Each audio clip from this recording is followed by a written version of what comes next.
Dr. Harper, will you ask Catherine to undo my camera? Get it to come on.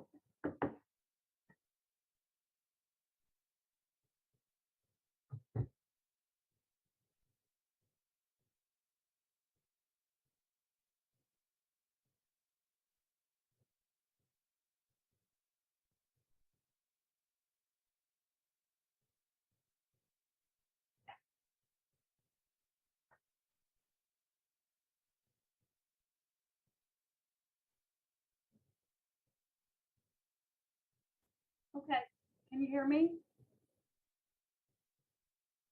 All right. I don't have the option of video either at this point. This is Tara. Okay.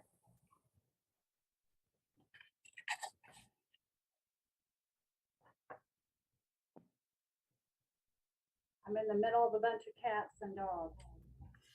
I think I got my screen to work. All right, I guess we'll get started. Good afternoon.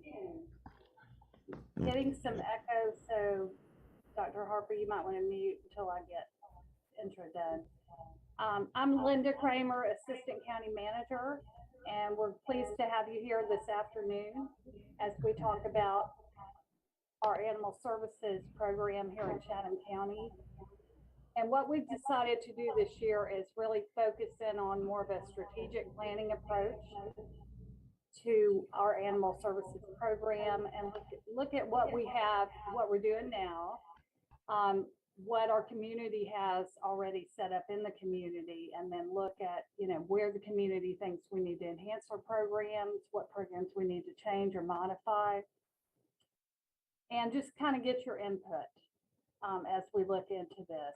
We use this kind of approach a lot on social service sort of programs where we're looking at the whole spectrum of services in the community and what's missing and what needs to be strengthened. So we're taking that same kind of approach here on animal services this afternoon.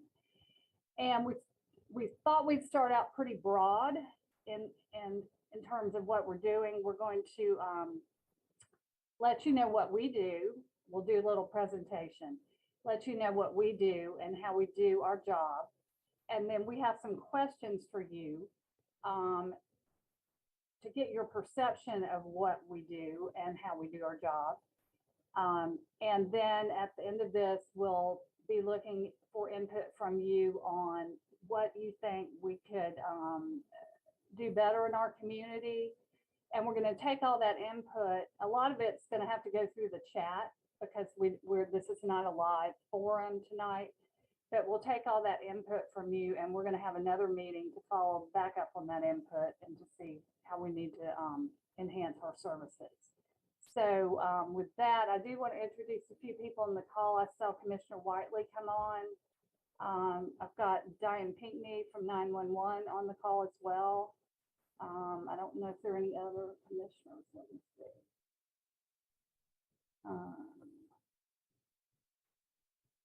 I don't see any other commissioners, but if they come on, we'll try to recognize them.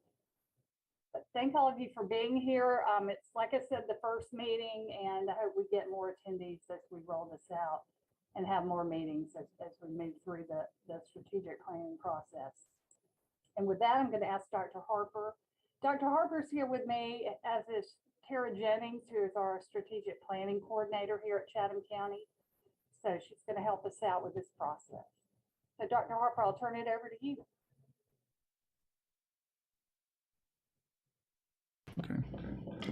Thank you. Ooh, it's going to echo in here.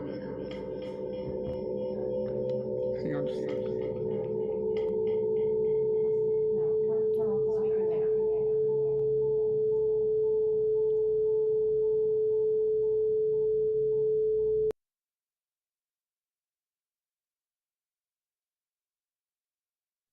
Yeah, he's muted now.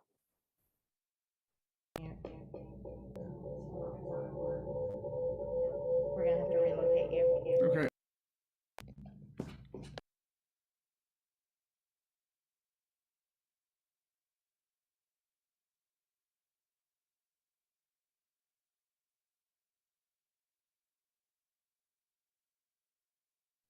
think he's changing rooms. That's what I gather.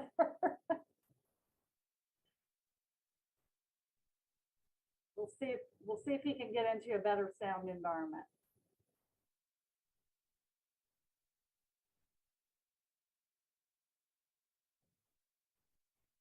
While he's doing that, if you want to go in the chat and put in your name and who you represent, that would be helpful.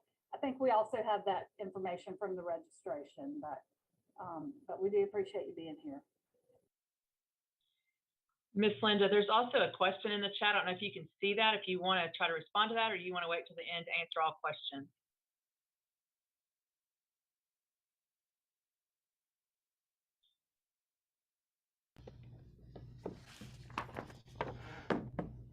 And see, it's hard to hear. Can you guys hear me now? Yes. Yes, sir. We can hear. Awesome. Sorry about that. We didn't expect all that feedback back in the other room. Basically, what we're trying to do today, as Linda said, is we're just trying to get kind of a baseline to make sure everybody's kind of understands what exactly Animal Services does, what we're responsible for, what we can do, what we can't do. And in doing so, we've kind of come up with a bunch of questions to kind of ask exactly, to just get input. They're like multiple choice questions, so we can actually find out kind of where we are in different like scenarios that we develop that we commonly see. Before I do that, I just wanted to kind of give a kind of an overview of Animal Services, as far as and if we can get that first slide. I think Abby was going to do my slides.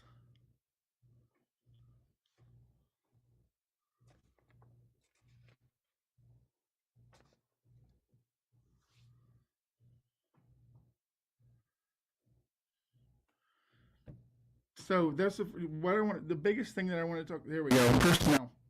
So Animal Services currently has 19 employees. We're adding another officer this year, so that we can actually go from 5 officers to 6 officers on the street. We also have 6 shelter employees with an adoption coordinator and 2 admins. One of the admins is responsible for dispatch. The other admin is kind of responsible for much more shelter-related stuff.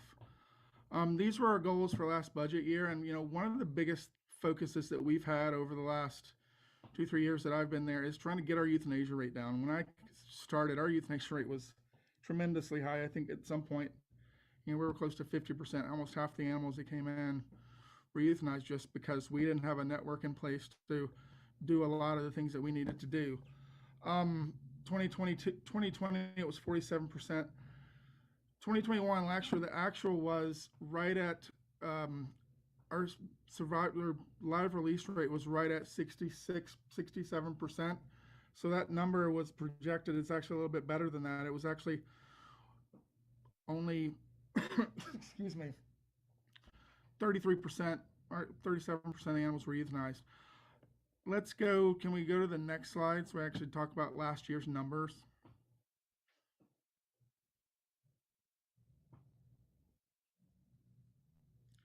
So this is stats from last year. We took in 2,300 animals. That includes animals that were impounded for whatever reason. That includes animals that were lost that that an officer picked up, the animals that were brought in from citizens. We have stopped taking in random cats. If they're healthy outdoor cats, we haven't taken them in, but there are still cats that make it into the shelter. Whether it's owner surrender, someone's been taken care of. A lot of the cats that we take in are relatively sick cats. So those depending on what we can actually do with those, we're able to network those out. One of the big things that we had as far as outcomes, our adoption rate stays relatively the same. It's bumped up a little bit with a new adoption coordinator, but the biggest part of that was the transfers. We depend on a lot of outside agencies to do transfers, whether it's dogs or cats. A lot of the rescues will take cats and dogs for us to get them out of the shelter. What that meant is the last year, our live release rate in dogs was at 72%. Live release rate in cat was 55%. Now you look at that number and it looks relatively low, but like I said, a lot of the cats that we take in are sick cats, or whether are cats that are unwanted, whether they're owned, unwanted, can't be adopted. So we're working on those things as well. That's a general overview of animal services, and I wanted to jump in. What we're going to do is actually do a poll to start with. And the first question that I have is if we can put that first poll question up.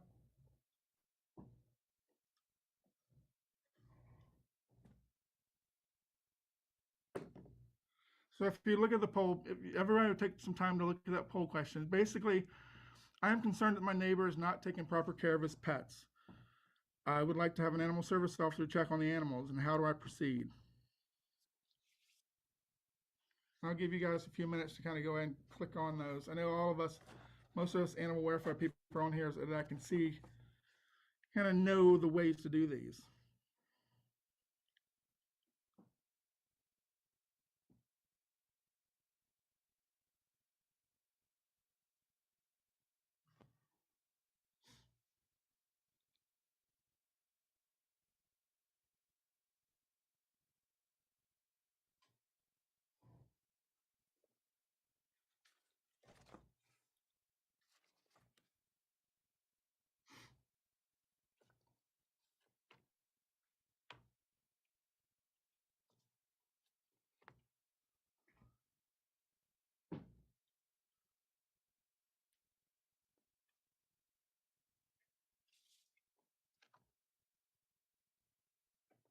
And I think we're getting the general idea. I'm going to go ahead. Can we go ahead and end that?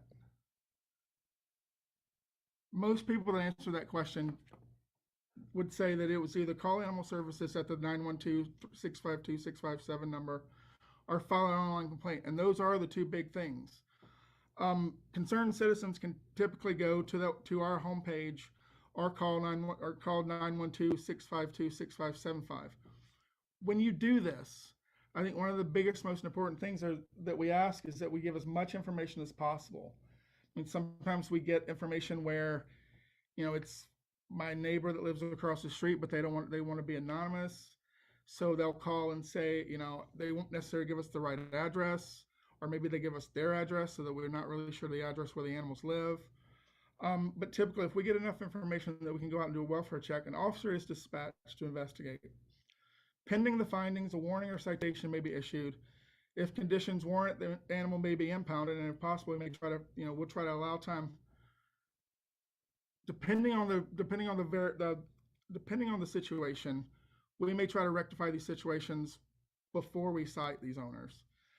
Typically, officers can educate them as to what needs to be done to keep animals.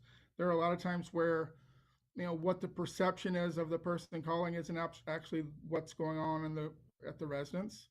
And that's something that each officer investigates and determines whether a citation is needed. Now, then we get back to, one of the common things that we hear is, I called animal services, they went out, but what happened? Well, typically, if you request, if you're the complainant and you request someone to actually say, request information afterwards, then the officer will reach back out to you. If you call in and you want to be anonymous because you don't want to, it's your neighbor, you don't want them to know that you called, those tend to not, it's harder for us to get back to the anonymous caller to actually give them information. There's always the option of filing an open records request, but typically our officers are taught that they can talk to people, they can discuss what's going on. In most cases, unless it's an active investigation where actually talking to someone's going to disrupt something, those may be times when we actually can't talk to the owner, talk to the complainant about what's going on. One of the more common things that we get is that, why didn't we take the animal? We went out, we saw this or that. Why didn't we take the animal? And I just want to say, it's not that simple. It's not as simple as that we can go out and take someone's animal. I will say that if we judge the animal to be in imminent danger or a danger to others, then typically they're impounded. I know there's some questions in the chat. I can't see the actual questions that we're seeing, but I want to go. Can we move on to question 2? There are some questions, but they're not really on this issue. Although, let's see, one that says the lack of citations is part of the problem. And if you can't see the questions, make sure you clicked on your chat button and you've got that part of the screen coming up on the side. Okay, go ahead. No, I realize the perception out there is that we don't, that there's we're too lenient, and I understand in some cases where you're coming from with that. I do know that in a lot of the cases that we don't know the whole, that the typical citizen may not know the whole situation. Let's move to this question number 2. I'm having an issue with wildlife, raccoons, possums, snakes, or coyotes. What do I do? This is a pretty straightforward question.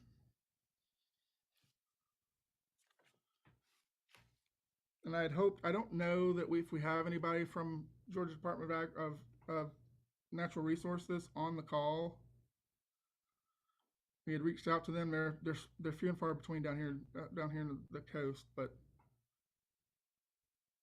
we can do this as people are kind of filing in.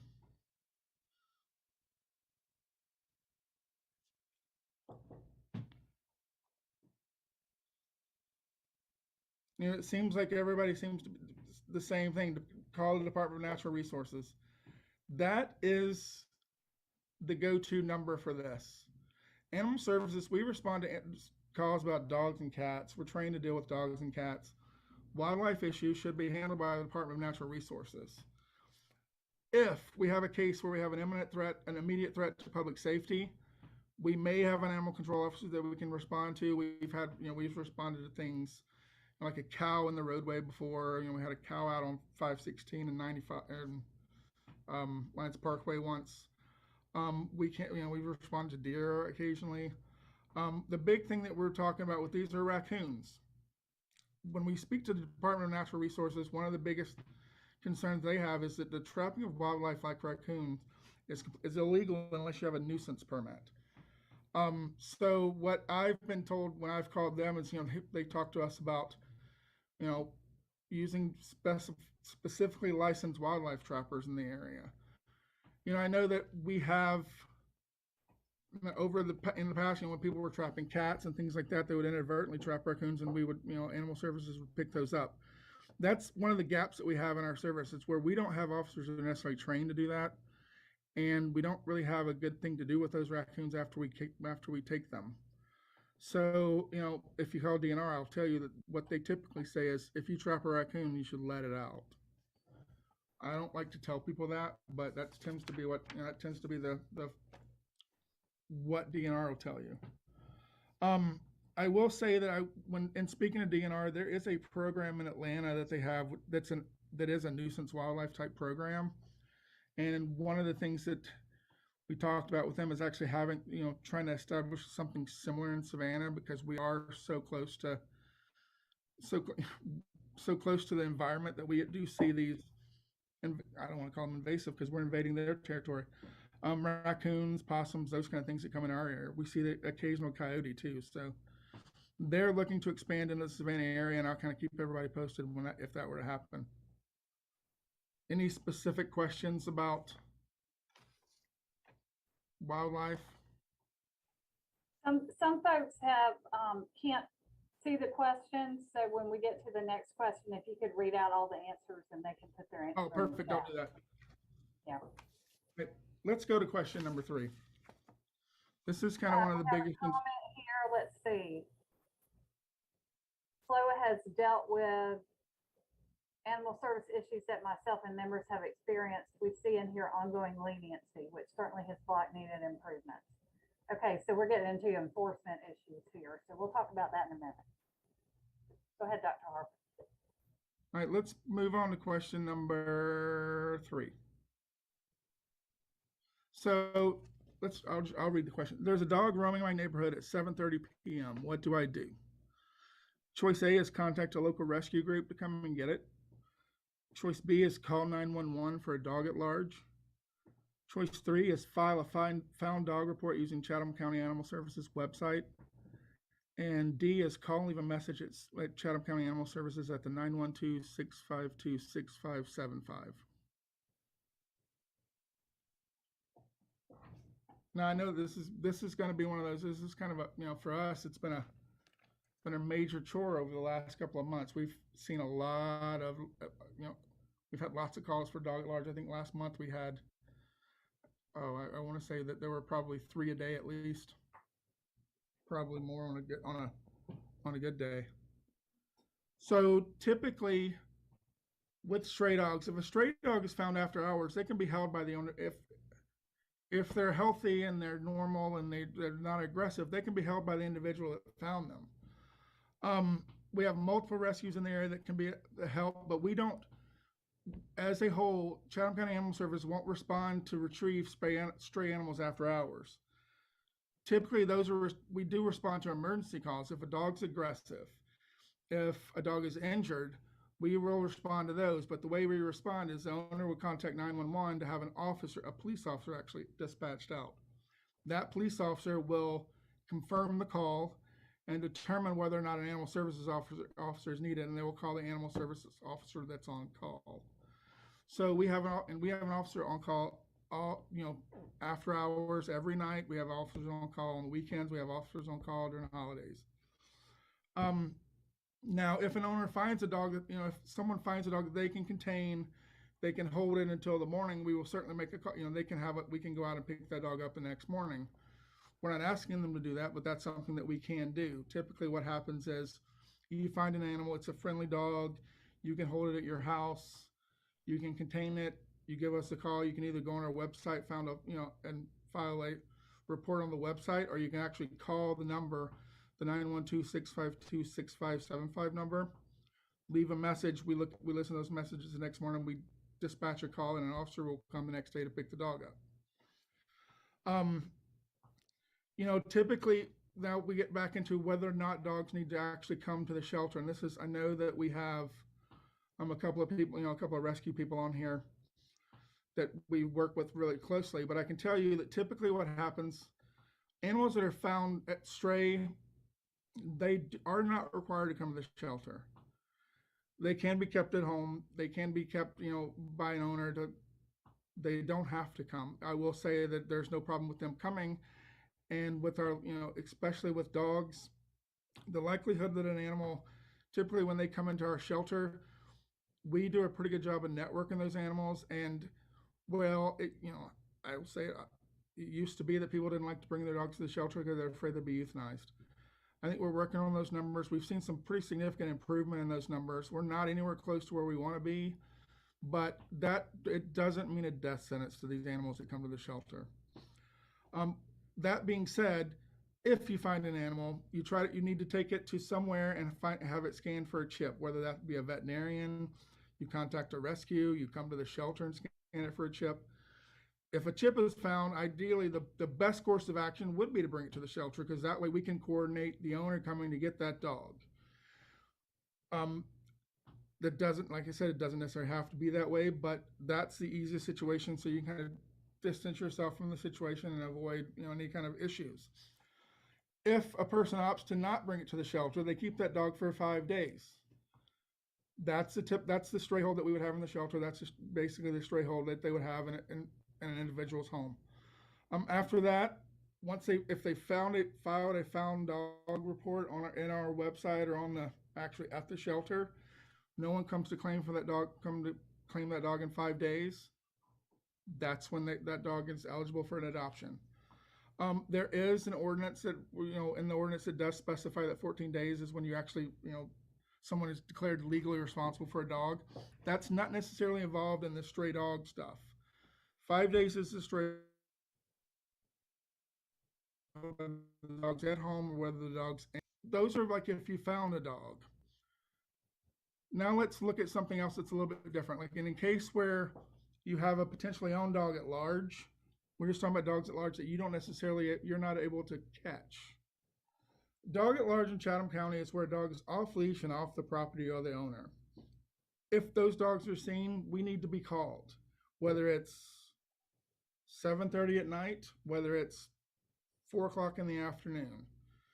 We need a good description of the dog and a relatively precise location where the officers can come find those dogs. Typically, an officer will respond to that dog, but in almost 80% of the cases, when we go out, we're not able to find the dog. So what we need help with is, if you see a dog that's chronically at large, one of the things is to try to find out where the dog belongs. Does it belong at a certain residence that we can actually get, that we know? Do you know where it is?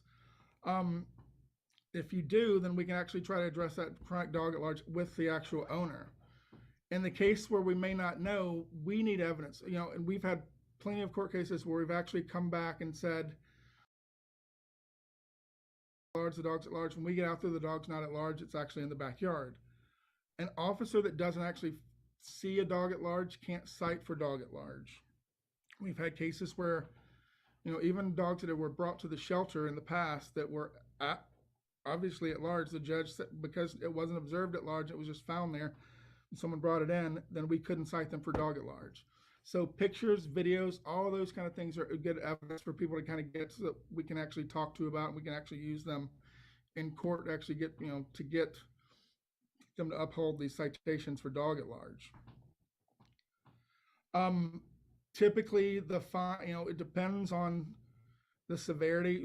It used to be they would just fine for dog at large and let go, but now we've actually seen judges responding to, whether it's a dog at large with a bite, whether it's dog at large with other things. Sometimes those things can be addressed. I wanted to kind of look and see. Comments.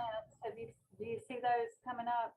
Yeah, I'm looking at some of the questions. I'm trying to scroll down. The one's on the 14-day hold.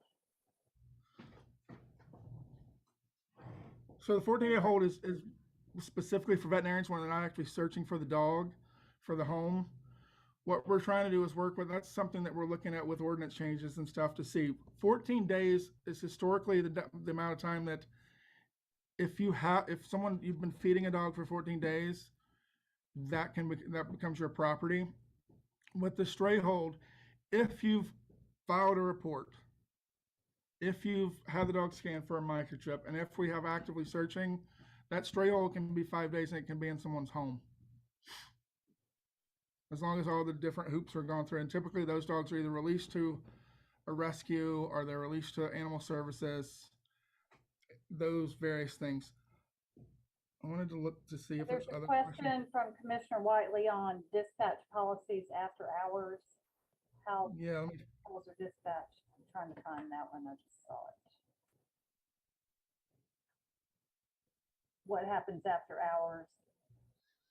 So after hours dispatch for anything, the after hours dispatch are injured animal, a dog bite, or excuse me, or an aggressive animal at large. Those are the three big ones. Or if there was like some severe case of neglect that was happening right then. Those calls go to 911. 911 then will dispatch a police officer to the area to confirm the call, to confirm that there actually is need of an animal services officer. This is done for safety purposes. We have our officer, it's dark. Officers don't typically run around in the dark looking for animals, so we typically have a police officer on scene with us when we go out at night or after hours. Typically there's one officer on call every night. On the weekends, we have one officer on call after hours as well. So that's how after hours are called. Typically they go through, they always go through 911 after hours. There's one about people with their dogs in the yard and their dogs are not leashed or in a fence. So what is the policy about that? So if the dog's not off of their property, it is not at large. It has to be off their property. It has to be off their property. Okay. But if it's barking and snarling at people and if it's causing, those can progress to something else, and those are things that need to be addressed. And, if we have a dog that a guy that's constantly disregarding the dog's chasing someone chasing someone or whatever, those things need to be reported. We can address those as well, but it's something that we have to have documentation of. And people, one of the hard things we have a lot of times is people want to report things but don't want to go to court or don't want to make a fuss, and it makes it difficult for us. Dr. Harper, there's also some comments, and I'm not sure if you're about the growing coyotes on the islands. Have you heard that from other places? I haven't heard specifically. We had one coyote that was in downtown Savannah last year, I think. I've had very random calls about those. I haven't heard anything specific. And would that be a call to the Department of Ag then? That would definitely be a call to the Department of Ag to ask them about the coyote population. I know they had an issue about it on the landings one year, and they addressed that with the Department of Ag, went out and tried to do some stuff. Or Department of natural resources. There's also some question in here about the shift hours. Have you all explored shift hours for your employees? We haven't. Right now, the way we've done it is, we typically try to keep as many people on the street during the normal business hours and one after hours. And we don't typically, that's one of the things, we're not simply a huge call volume at night. But that is something that we can look at. We can look at to see when the calls are coming in, to whether we need to extend those hours to at least, after 6. Typically when people get home and need to have things, because we do often have things where people letting their dogs roam at large after officers are not working. People go. We stop running normal patrol at 6. 7 o'clock I get home and let my dogs run loose. So those are typical issues. And typically, if we have a problem like that, that's something we will address individually, whether we have officers have a standing call to go out to a certain address and look for that kind of thing. This, I know, and I wanted to try to get, I know that one of the people that I get calls from a lot about, whether it's stray animals or dogs that people find, is Jennifer Taylor. And she works with Renegade. And we do a lot of stuff with Renegade as far as they pull a lot of animals from our shelter. We talk a lot about stray dogs. And I was wondering if she wanted to have any time, can I let her speak, if she's ready to, she wanted to speak a little bit about the stray dog stuff. Yeah, she's one of our, Let me see if I can allow her to talk. Hey, can you hear me? You can. Yay. Okay, sorry, what was the question? I had to move everyone So, out of my office. basically, we were just kind of discussing the stray animal stuff and what people do to find a dog, and we're kind of looking at different options as far as we're not available 24/7 to pick up stray animals. So I know that you guys have some capacity to help, but We do. I don't want to put you on the spot, but No, we typically, if someone comes to us and say that they found a dog and it's at night, we ask them to hold it for the night. We will give them a crate and food and supplies to hold the dog for the night.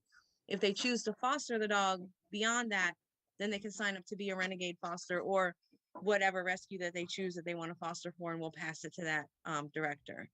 But we will give you supplies, anything that you might need for the night to hold that dog until the morning or until Animal Services opens, or another avenue can be found, such as another foster or someone that may be interested in holding the dog.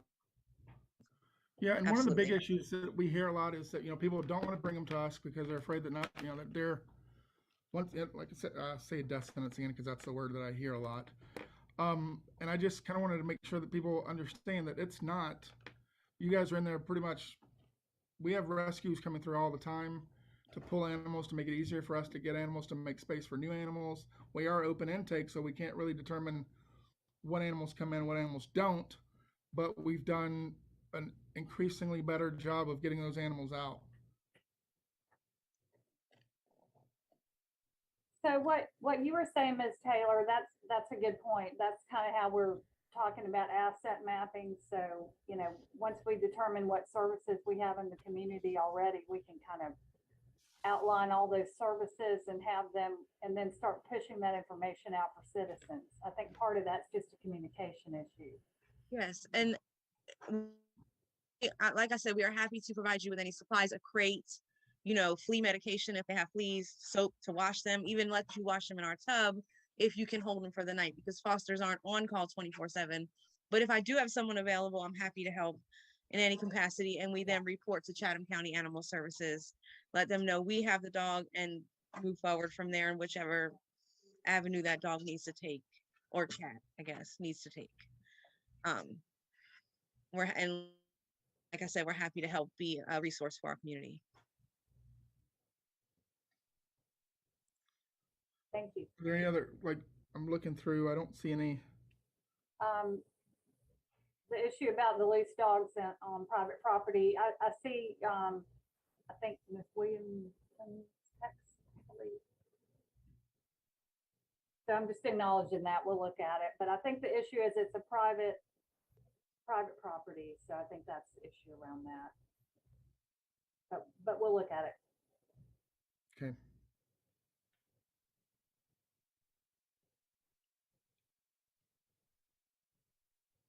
I will say that, throughout Chatham County where there's a leash law, and typically people are cited for, if they have a dog off leash, they're cited for dog at large, whether it's a public park, there are public parks that are out there.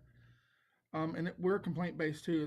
We patrol, will look for things, but typically if we have someone calling about a dog at large, we have, we go out, we cite them for dog at large.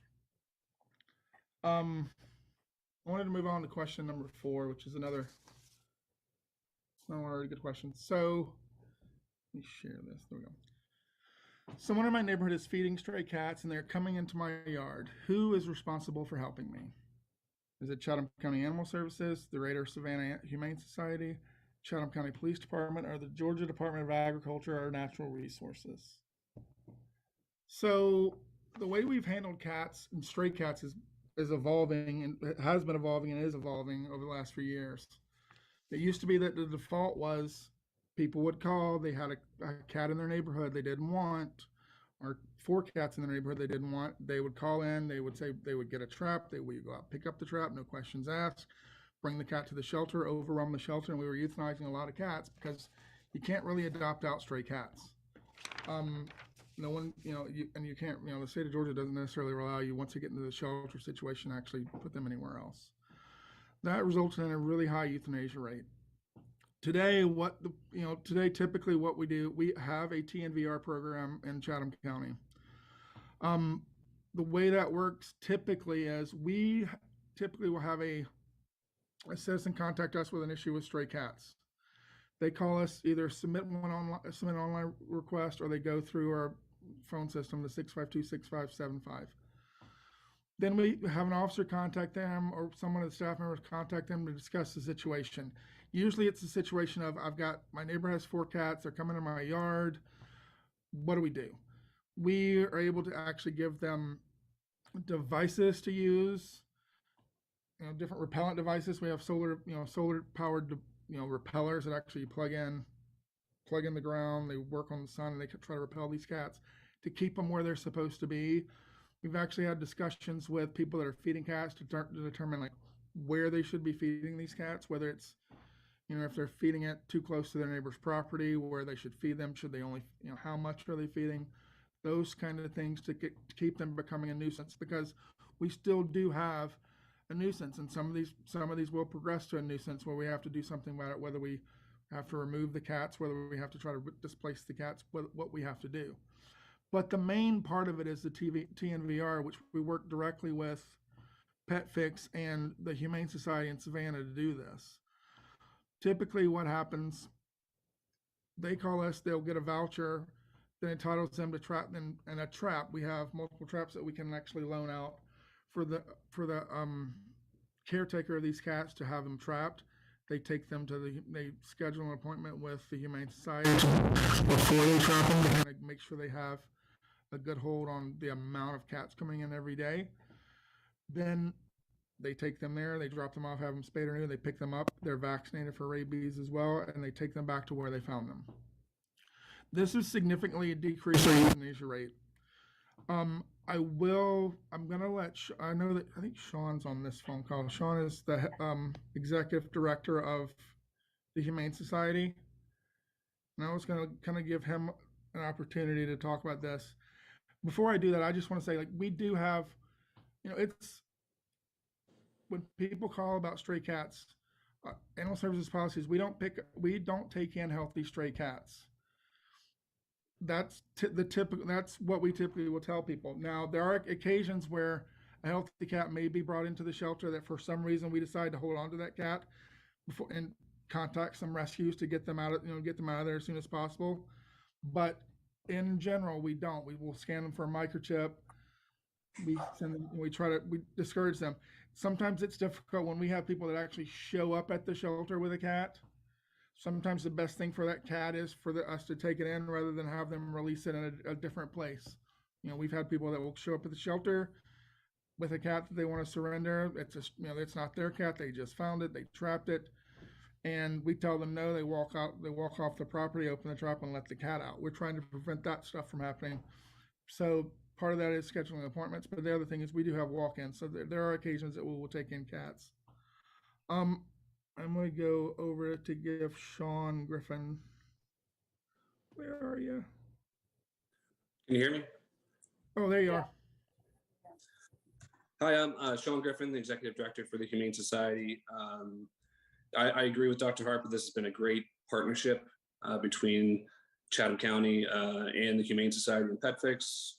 We've had, in 2021, there was 830 cats that went through this program, where they're trapped, vaccinated, spayed, neutered, and returned to where they were. Obviously, as Dr. Harper mentioned in prior years, they would have all most likely been euthanized.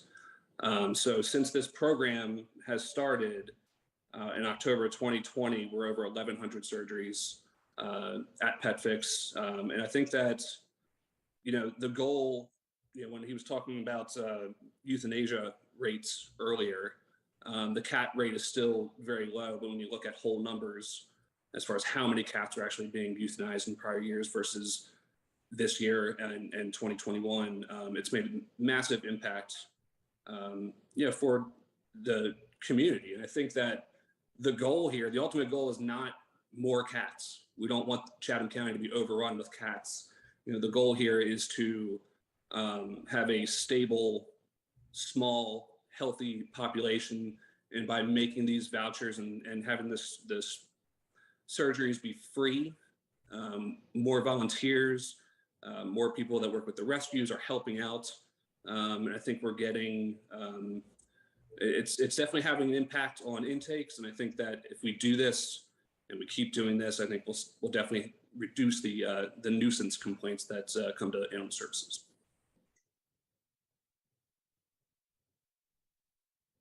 Thank you, Sean. I think that's a big deal. And this is a partnership between the two of us. And typically, a lot of the stuff does run straight through animal services as far as like the calls and complaints.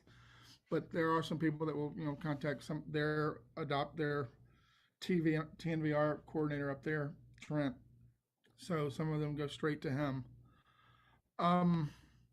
There's some items in the chat about, let's see, how do you release cats in a different place?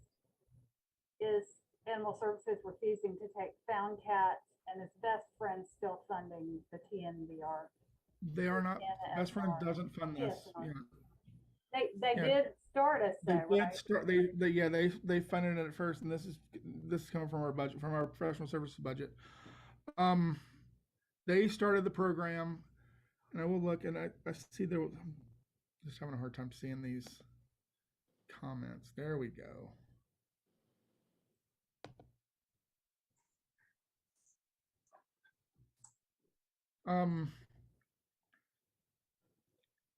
There is a comment. I saw the comment about snakes. Yeah, snake calls. We should be, snake calls typically you would call a snake handler. And there are multiple areas, multiple companies in Savannah that, wildlife management companies that handle snakes. We don't typically handle snakes. I don't necessarily think people should be calling 911 to handle a snake. But that's a big thing. But yeah, and to answer the one that the Tnvr program is it's a joint program. It's both of us. It's a way to handle it's a shelter diversion program to keep animals out of the shelter.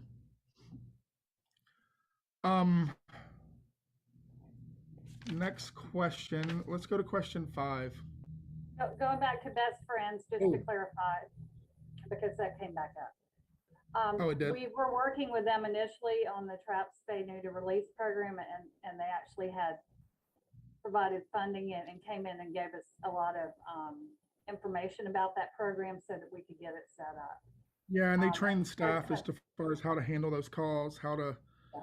There was a lot of ongoing training at first with them just to handle calls, to what to talk to people about, because the fear was we don't want to leave people. It used to be that the reason the cats were there was never addressed. It was just the cats are there. I want them gone. We'll come get them. And they kind of trained a lot of the staff to deal with those calls because they were difficult calls. People, there are a lot of people that didn't want the cats there. We were very surprised when we started getting into these phone calls and started talking to these citizens about things that, how actually amenable they were to having it different things done. You know, when you start talking about euthanasia rates and start talking about what actually happens to these cats when you trap them and bring them to the shelter, people understand. People decide, they want to do something different. And the reality of the situation is taking cats out of one spot, moving them somewhere else, whether they're euthanized or whether they're not, creates a vacuum effect in that area, and you'll get more cats there. You don't fix the issue. The issue is the cats that are there aren't spayed or neutered. And so hopefully that stopping that population growth is going to be the big thing to help moving forward with these cat populations, to get it to something that's more containable, more manageable. There's also a question about PSAs. Let me find that. Do you see that, Tara?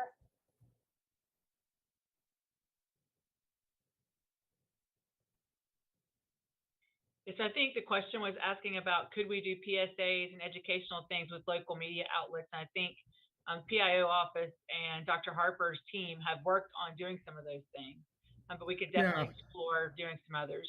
Yeah. Okay. Yeah, absolutely. We're talking about, we're going to have this meeting today, but then we're moving forward. We're going to start doing, we've got some videos that are already made that we're going to roll out. We're also going to try to do some Facebook Live type stuff to discuss ordinance, to discuss what to do, discuss some of these questions that we have here. I was hoping to look at this, looking at kind of the people that are here. I recognize a lot of the names, people that are well versed in animal welfare. So they kind of know the gist of most of these questions.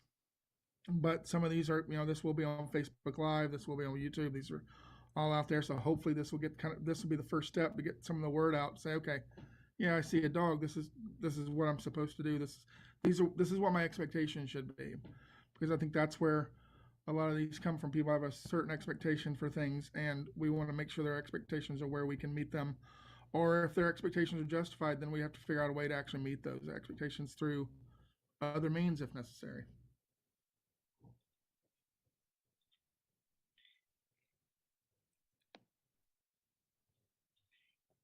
There was also a question about a letter or some type of note from Dr. Harper in regards to that, so that people could understand it better.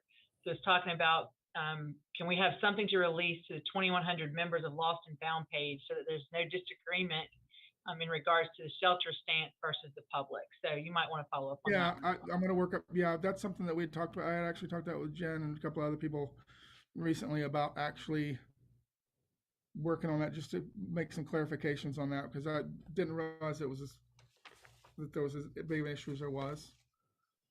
But yeah, we're going to get something out to the Lost and Found page so we actually have something out there to kind of clarify all these things that we're talking about. Yeah, it's about the stray hold. I saw that, Sarah. On the PSAs, we'll check with our PIO office on that. I don't have an answer.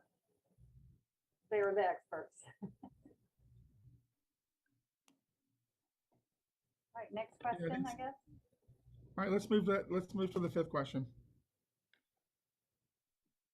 All right, I have seen social media posts, comments about an animal-related situation that bothers me. Who do I call?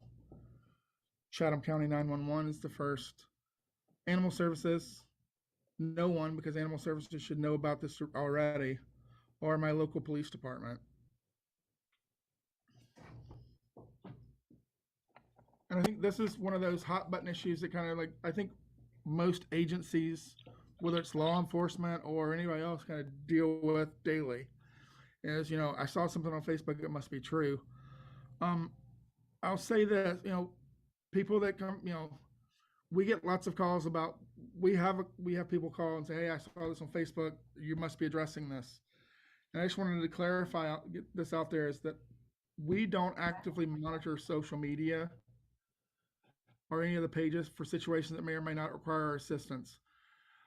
We do have, we will occasionally have people that tag us on different things, but the proper way to report these things is, like we kind of stated earlier in one of the previous questions, is to call Animal Services, to go online and fill out some sort of the online request for a service, to go through those proper channels. I think there's the confusion. I think there's a general confusion that sometimes people see something on social media and just assume that somebody else put it out there.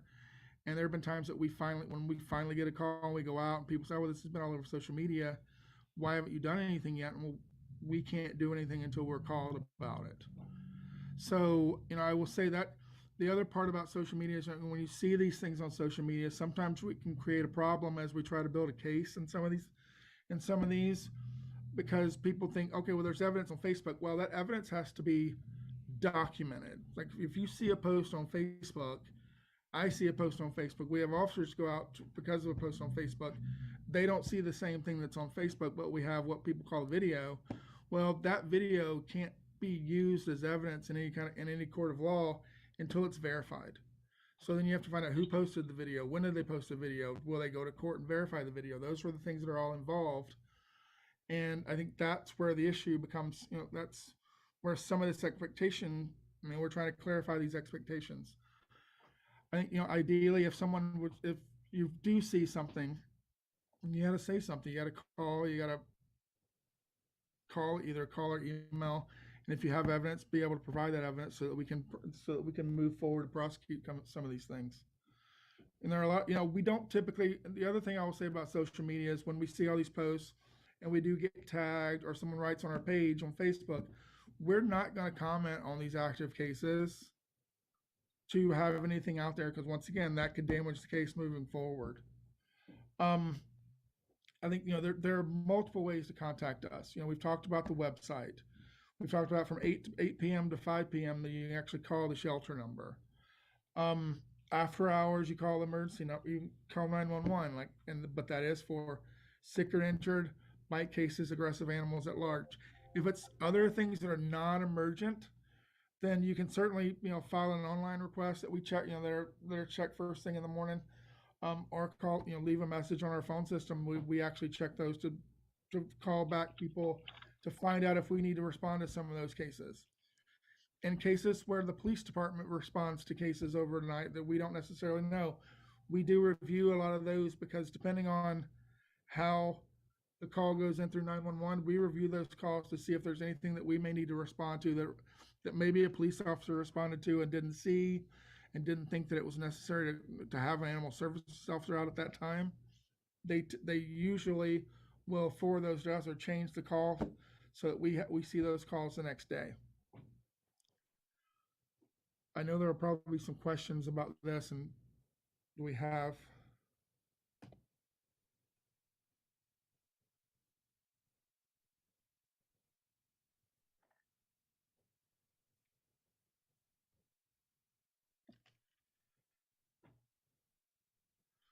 And yeah, Linda, we're working on a process to actually have animals spayed or neutered before they leave. We're pretty good about doing it. We've done a relatively good job with some of the cats since the population is down a lot. But we are working on different avenues to actually get them. Unfortunately, what happens with the dogs is because we are open admission, we're trying to get them out sooner. There are a lot of questions about the court process and what type of citations are issued and that kind of thing. Do you have information on that from the courts? Yeah, I can talk, typically the citation, I don't have the specific numbers or anything, but I can say that all the stuff that we cite for are misdemeanors. So they go to recorder's court. Yeah. And we typically have docket every, we're working with the judges and recorder's court to kind of establish some norms. I will say that we've noticed just recently with a lot of our dog at large charges that we're seeing a lot of cease and desist orders with these that judges are bringing out. So that basically it means that if it happened, they cite them, they fine them. If it happens again, then we can actually take the dogs. And that was one of the issues that we talk about a lot is, why didn't we take the dog? Why didn't we take the dog? Sometimes those actually depend on the judge actually telling us to take the dog. We can't just, in a lot of these cases, we can't take the dog if they're not in danger.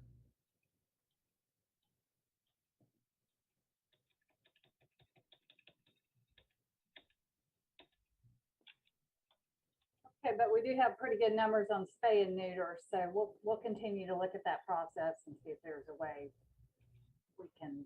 I think we most work of direct. most of the animals are spayed and neutered, or you get a voucher.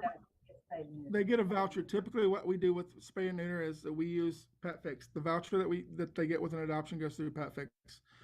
We get monthly notices from Pet Fix which animals come in, because their capacity to do some of it doesn't necessarily match our adoptions all the time, so they don't necessarily get spayed before they leave, but they're spayed within, they're typically spayed within 30 days. We typically will follow up on ones that we know of. We have a list. We're working on a better process for that, because we realize it's an issue, but we're trying to figure out the better way to get. Unfortunately, it's a numbers game. We have animals there. We need to try to get them out as quickly as possible to actually make space for other ones. To avoid, one of the things that we've done a really good job of is, it used to be in the olden days, from talking to different, I say olden days, 5-10 years ago, there was a lot of euthanasia basically due to space. We don't typically euthanize due to space. The euthanasias we do are, behavioral issues, illness, those kind of things. So that doesn't typically have space or length of stay. Occasionally we get dogs that are just not adoptable that we have to move out. Space doesn't typically make it an issue, because we're able to adopt these animals. And if we can adopt them and try to get them spayed or neutered within that 30-day window, which the state allows, that helps. I do realize that we want to try, the goal is to have animals spayed or neutered before they leave, because a lot of times that is the only way to make sure. But we're working. We've got actually two areas in town that we can actually do spay and neuter. So we're looking at trying to figure out the best way to do that. We're getting a lot of good comments here in the Yeah. in the chat. One thing I will say I've noticed since Dr. Harper came here, when the police department was running the shelter, it was mainly a euthanasia shelter. That was just what it was. And so we've really been working on spay neuter in addition to adoption as a way to offset the euthanasia. And I see a lot of comments here about the no-kill shelter, which would be great.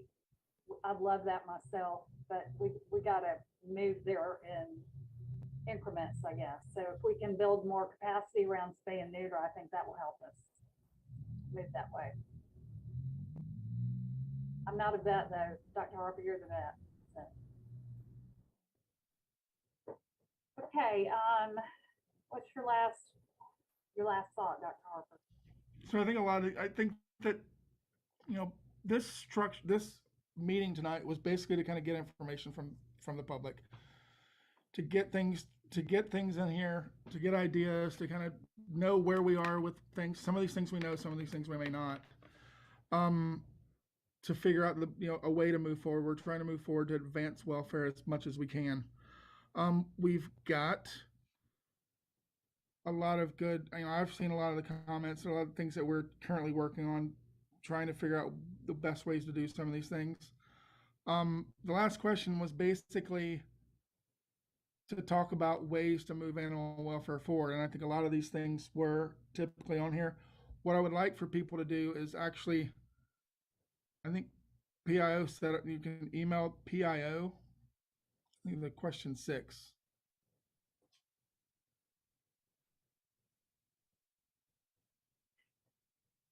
There we go. So our last question was basically like, what other things are we looking at as far as, I know I have some in advance, but is to basically get some idea of where you are with, what things would you like to see animal services do? What things do you think we need to move forward to try to do in the future? And I really appreciate everybody's time to come on to this tonight. I know that we probably didn't answer a lot of your questions right now, but we'll get back to those questions later. And, know that we are, there are things happening. We're making advancements. It's not, some of it's not necessarily just an animal services issue. It is a community issue. Yeah. And I think that, I agree. Some of the hot topics I saw here, I'm just going to wrap. PIO is Public Information Office for Chatham County. Spay and neuter is a hot topic. Ordinances and the court process, there were a lot of questions on that and wanting improvements to the ordinance. After hour response and the communications, public service announcements. Tara, what else did you see that, were takeaways coming off of this? No, I agree. I think the spay and neuter piece, some educational opportunities, maybe we could look at that and make sure that that's clear, and even try to incorporate maybe some opportunities with some of our younger people through schools or something. Was another Yeah, that was a suggestion I saw. suggestion. Yeah. And then I think just the leash was the other thing I heard people talk about a lot. Yeah, I think, when you're in the past, building- we have had people go out, we've had a couple officers that are, tasked to go out and do, community events in the schools. With COVID, some of that stuff got put on the back burner. And, I think as we kind of get back to more normal, I think we'll get back into that. But I also think it would be a good idea to do some of these, whether it's Facebook Live or trying to get with some of the schools to actually do like educational meetings with them. Whether it's like in a more, doing a Zoom meeting like this with schools. I think that's something that we can get back, because that's where it begins, and that's where some of the frustration that we have is like getting the community more involved and actually getting the community to understand what's going on. And this is kind of the first step to kind of really initiate that contact. So when you're doing a strategic plan, we would look at these comments really and just try to build around how we can improve there. So I would think we'd be having more meetings about each one of these topics in particular, and just really kind of drill down on those while we look at what resources we have in our community. The resource or the asset mapping, Dr. Harper, how do you think we should approach that? Just listing what services are out in the community. I think some of those things we actually have on our website. We have different rescue groups and things, contact information that they have. And talking to getting with individual ones, we kind of know what their more specialty kind of things are. I mean, there's resources available on our website for most of that stuff. I think, it may, after this may kind of poke a little bit to kind of move forward to actually have meeting, have actual meetings with them to actually sit down and, okay, well, this is, what can you do? How can you help? How can you help? How can you help? And basically get all that, get a more firm grasp of where to go, how to go, and what to do. And typically when you do an asset map is you list all the things that you'd like to have in a community that you think will work, and you plug in who's currently doing those things or who you think is doing them. And then you identify the gaps from there. And sometimes there are people doing that, you're just not aware of it. Sometimes it's just not feasible to do those things. But then that also drives us to be able to focus our attention on those gaps if that's what the community thinks is necessary. So those are some theories, but I agree. I think that's a follow-up, and we can take some of this back and see if there's some partnership opportunities and some stakeholders who can fill some of those. Maybe they're doing it right now, we just don't know about it. Great.